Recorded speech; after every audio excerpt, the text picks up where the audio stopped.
Nataka kuongelea kwenye kipengele cha mwisho kabisa ambacho kinazungumzia utambuzi wa vipaji maalum.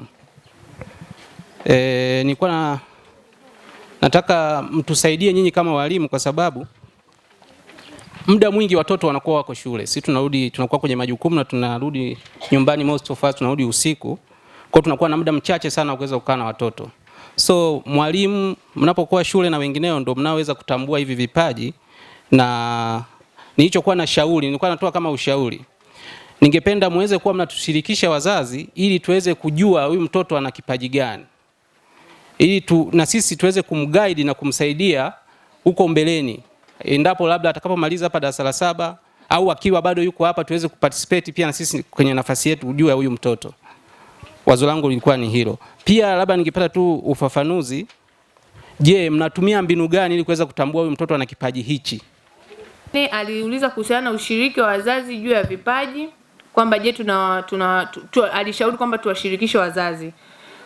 Tumeanza, na ndio maana tunasema tumefanikiwa kuanza kufanya jambo hilo. Kwa hiyo tunategemea, tumeandaa program nyingi. Kama mtaona huko kuna sherehe fulani tumezipanga, kama wazazi watakuwa wamezipitisha, sherehe zile zitazidi kutusogeza sisi karibu na wazazi. Kwa hiyo hapa tunahitaji tu kitu kinaitwa parent involvement, yani mzazi ahusike moja kwa moja kwenye malezi.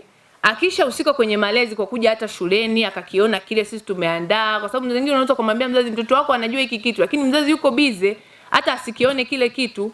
Kwa labda wewe ukisha kuwa umekitambua sisi kama shule, alafu tumepractice na mtoto, sasa tunapokuwa kwenye zile involvement za mzazi, naye anafika anaona kile kitu, sasa tunaweza kumwambia hiki ndicho tulichokigundua mtoto ameachieve so far kupitia shughuli zetu za kila siku. Ameuliza hapa mbinu za kuzitambua.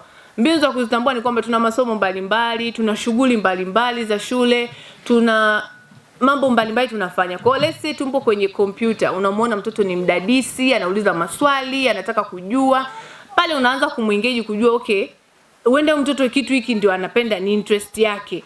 Labda mpo kwenye mambo ya kila siku, unamuona mtoto anaongoza wenzie darasani, amewapanga, anaenda akimsaidia mwalimu, unagundua mtoto labda ni kiongozi. Sasa uweze kukurupuka kumwambia mzazi, lazima ufanye enough observation ili unapokuja kushare na mzazi na unakuwa una details. Hello? Thank you.